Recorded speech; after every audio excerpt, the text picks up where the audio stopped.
Je me trouve à Cap-Breton au premier festival organisé pour les fans de van aménagés. Donc là, je suis entouré d'une cinquantaine de fourgons qui ont été transformés en mini-logements.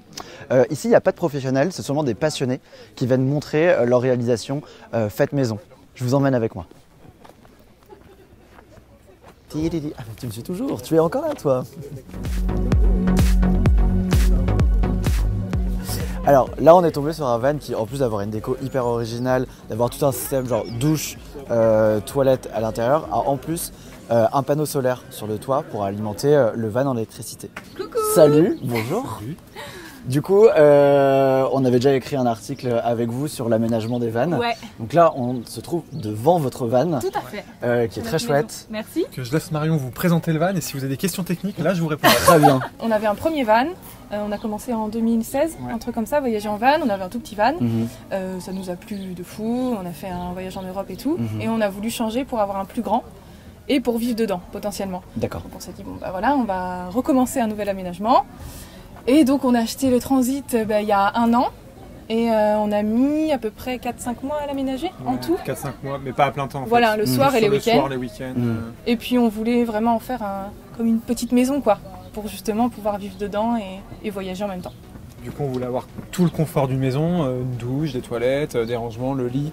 Et on voulait quand même garder, par rapport à des aménagements classiques, même sortis d'usine, quelque chose de beaucoup plus aéré. C'est quoi la chose dont vous êtes le plus fier dans ce van aménagé? Ce que vous préférez? C'est plus l'aspect déco, je pense. Enfin, on a voulu vraiment en faire un petit cocon. On l'a un peu pensé comme une maison, quoi. Finalement, on s'est dit, si on le décore un peu comme on décorerait notre appart, on va se sentir bien dedans, forcément, quoi. Donc, on a choisi du lambris blanc pour éclaircir forcément l'espace. Et on a choisi de mettre du jonc de mer au plafond, qui normalement se met plutôt au sol, théoriquement dans les maisons. Mais on s'est dit, ça fera un plafond un peu original, un peu sympa, et la matière est hyper chaleureuse. Donc on s'est dit, on va tenter de le mettre dans le van et on verra bien ce que ça donne. Et en fait, on est hyper contents, quoi. Le jonc de mer, c'est une vraie galère à poser au plafond, on va pas vous mentir, c'est très lourd, il y a un seul morceau pour faire toute la longueur, donc oui, c'était pas simple, mais ça valait le coup. Ce qu'on a remarqué sur votre van, c'est le panneau solaire au-dessus. Du coup, à quoi ça sert? Qu'est-ce que ça alimente? Comment est-ce que vous avez fait tout ça? Alors, le panneau solaire, il alimente pratiquement toute l'électricité du camion. Mais en fait, elle n'est pas énorme, notre installation électrique, ça va alimenter tout ce qui est éclairage. Ça va nous permettre d'alimenter les pompes pour l'eau. Il y a un convertisseur aussi au niveau de l'installation qui va nous permettre de recharger un ordinateur portable. Vous êtes 100% autonome, du coup, quasi? Quasiment, si tu exclues le chauffage, on est autonome. Bon, moi je monte, je vais le rejoindre. Ok, donc là on est sur le toit. Est-ce que tu peux nous faire une petite démonstration de l'ouverture de ce panneau solaire? Le système il est simple, c'est un cadre que j'ai fait avec des rails à placo. Et j'ai posé le panneau solaire dessus avec des charnières qui sont de ce côté. J'ai installé une sangle pour assurer la sécurité en plus, mais à la base j'avais juste des verrous comme ça sur le côté. Tu peux l'incliner. Et moi j'ai fait un système simple en fait avec juste quelques bouts de bois. Normalement j'en ai un deuxième là pour venir le bloquer en place. D'accord. Et du coup j'ai calculé la longueur du bout de bois pour que l'angle soit à peu près bon. Et ça me permet de profiter d'un rendement à 100% au lieu de 80% comme je vous expliquais tout à l'heure. Ça va Mathieu? Génial. Bonjour. Bonjour. Mathieu. Lucille. Bonjour. Pierre-François. Bonjour Pierre-François. Enchanté. Bonjour. Bonjour. Caroline. Et bonjour. Et bonjour. Fred, enchanté. Enchanté. Bon alors, est-ce que vous pouvez nous expliquer du coup pourquoi est-ce que vous avez eu envie d'organiser ce festival? On voyageait chacun de notre côté, on se connaissait uniquement justement via les réseaux sociaux et ils nous ont contactés à la base pour faire un petit reportage sur nous parce qu'on était en train de réaménager notre fourgon suite à ce tour d'Europe avant de repartir. Et c'est comme ça qu'on s'est rencontrés. On a vachement accroché, on s'est super bien entendus.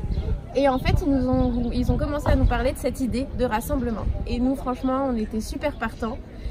Alors, l'organisation du Vanly Fest, elle vient du fait qu'il n'y avait pas de rassemblement de vannes fait maison en fait. Il y avait beaucoup de rassemblements de camping-caristes classiques ou de vannes aménagées par des professionnels. Et là, on voulait créer en fait, le temps d'un week-end, une émulation autour du van aménagé mais fait maison en fait. Vraiment rencontrer des gens passionnés par le bricolage, par le voyage. Et là, voilà, c'est un gros concentré de savoir-faire et d'innovation peut-être même pour certains. Et du coup, ouais, c'était trop bien de partager tout ça, quoi. Il y a 1 an encore, on n'y connaissait rien à ce mode de voyage. Et finalement, on a décidé de le faire pour avoir plus de liberté et se sentir un petit peu chez soi tout en voyageant. Et je pense qu'il y a ce truc de aussi un petit retour au voyage, un peu comme dans les années, les voyages en van, c'était les années 70-80. Je pense qu'il y a ce côté aussi retour à ça, à la simplicité, à la liberté et ouais, à voyager tout en ayant son petit chez soi. Et voilà, je pense que ça vient de là. Je bosse en freelance, moi, en digital nomade, et je vois qu'il y a beaucoup de gens de cette génération qui ont vraiment envie de retourner à cette liberté, ne serait-ce que dans le travail. Donc je pense que ça s'est un peu étendu au mode de vie aussi.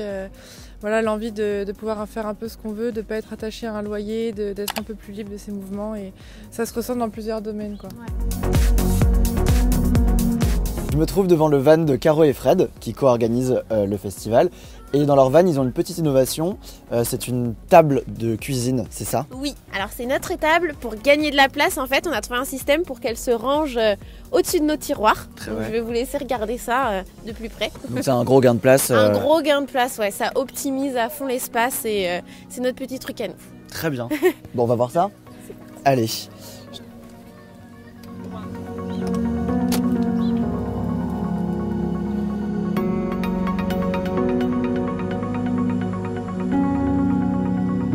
C'est en voyageant et en se disant comment on peut gagner de la place sur la table et on a pensé à ça. D'accord. Très bien. Et voilà. Super. Du coup, le bois, tout ça, vous avez trouvé ça où? C'est que nous, notre van, c'est que de la récup en fait. Ouais. On a essentiellement récupéré et du coup, c'est un gain d'argent et ouais, on l'a pensé. Quand on est parti en voyage, il était déjà aménagé, mais pas par nous, parce on n'y connaissait rien, on savait pas ce dont on allait avoir besoin. Et en voyageant, en rencontrant des gens, c'est là que nous sont venues nos idées en fait. Et on s'est rendu compte aussi de ce qu'il nous fallait à nous par rapport à notre quotidien. Et donc là, on l'a réaménagé pour partir ensuite pour de nouvelles aventures qui nous mèneront jusqu'en Inde par Super. la route. Faut s'attendre à quoi concrètement quand on vit dans un van à l'année? Alors déjà il y a la contrainte de place comme tu le disais et puis après si tu l'aménages toi-même il y a tous les besoins vitaux on va dire. Il y a les sanitaires que t'as pas forcément, il y a ta réserve d'eau, tu fais vachement attention à l'eau que tu consommes. Quand tu prends une douche, si tu prends ta douche dehors, tu utilises 10 litres et pas 60. Et ouais, t'es obligé de réfléchir à tout, quoi, la consommation électrique, comment être autonome, enfin, il y a plein de choses à penser. Donc, il faut savoir que voilà, c'est vraiment retourner un peu à la base, quoi, et reprendre la vie de manière calme et simple, quoi. Donc maintenant, nous passons à un deuxième van, celui de Luce et Pierre-François. Du coup, qu'est-ce qu'on va voir ici? On va voir la salle de bain. Ouais, Du coup, ça. la salle de bain qui est réunie dans une banquette. Ouais, une petite salle de bain réduite. Très bien. Bon, Mais qui fait l'affaire. Ouais. Allez.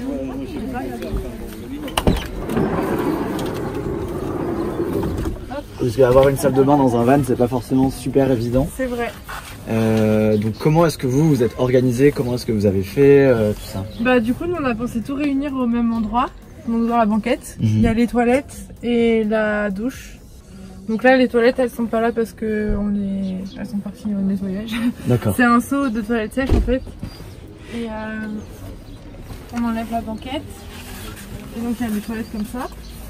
Donc quand on ouvre, il y a en dessous, normalement, il y a le seau avec soit des copeaux, soit de la litière de chat, soit du sable.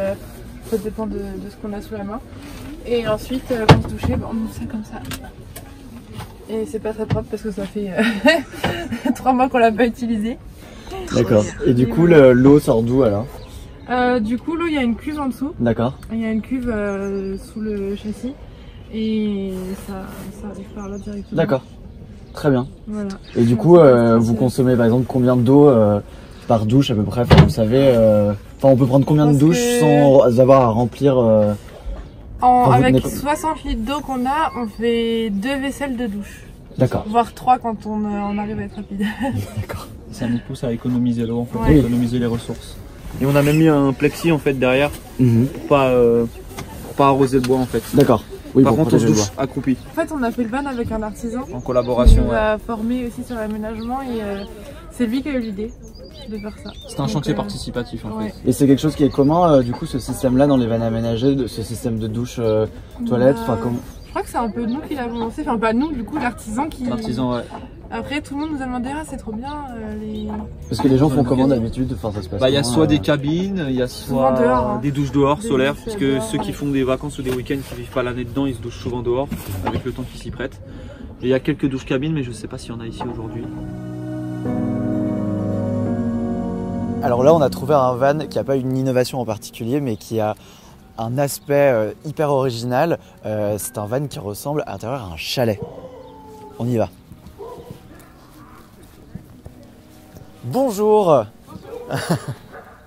Comment est-ce que tu t'appelles? Laura, Laura. Et tu as quel âge? j'ai 23 ans. Très bien.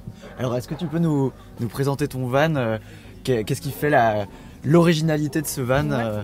Alors, ce qu'on voulait vraiment dans ce van-là, c'était retrouver l'ambiance du chalet. Donc, c'est pour ça qu'il est totalement fait avec des matériaux de bois. C'est vraiment l'ambiance qu'on cherchait de base, enfin, surtout Rémi, parce que c'est lui qui a aménagé tout le camion. Est-ce qu'on peut faire coucou à Et, Rémi Rémi. Ça vous a coûté combien de tout aménager, tout faire à l'intérieur? On n'a pas réellement de calculer vraiment le coût total, Ouais. mais on a estimé à environ 4-5 000 euros avec tous les appareils environ, quoi. Et le van, il vous a coûté combien? Le van, je l'ai acheté à 8 450 euros. D'accord. Donc vous en avez en tout pour à peu près genre 12-13 000 euros. Ouais, c'est ça. Il était totalement vide quand il l'a récupéré. Donc tout ça c'est le fruit de ses idées, de beaucoup de temps de réflexion, de 3 mois de travail à temps plein tous les jours, de 8h à 23h. Donc ouais, c'est beaucoup de boulot. Ouais, c'est du boulot. Et au final, on est assez content du résultat. Et est-ce que vous vous plaisez? Ouais, franchement, ouais, très très. On est vachement bien dedans. J'avais des petites appréhensions au début. Lequel, par exemple, du manque de place?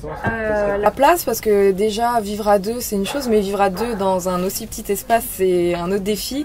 Donc savoir comment ça va se passer avec la personne dans un si petit espace. Beaucoup de choses qu'on a dans notre quotidien, dans notre vie de tous les jours, ça nous manque pas forcément même quand on est dans un plus petit espace. Du coup on n'y vit pas toute l'année, donc on travaille à Rennes. Moi je travaille dans des bureaux, donc directement sur la ville. On a un petit appartement à côté, donc on y passe tout le temps de la semaine, et le week-end on prend souvent le petit nomadique chalet pour aller faire 2-3 vadrouilles, et quand on est en vacances du coup on prend aussi le chalet pour partir. On est allé au ski et on est allé en Espagne avec. Bon alors, moi ce que j'ai retenu de ce festival, c'est que si vous voulez vous lancer dans l'aventure du van aménagé, le plus important c'est le faire soi-même, car ici à l'intérieur de ces vannes, tout est fait maison. Et puis aussi, essayer d'obtenir l'homologation pour être couvert en cas de pépin. Bon, peut-être qu'avant d'acheter un van aménagé, il faudrait que je passe mon permis avant. C'est mieux.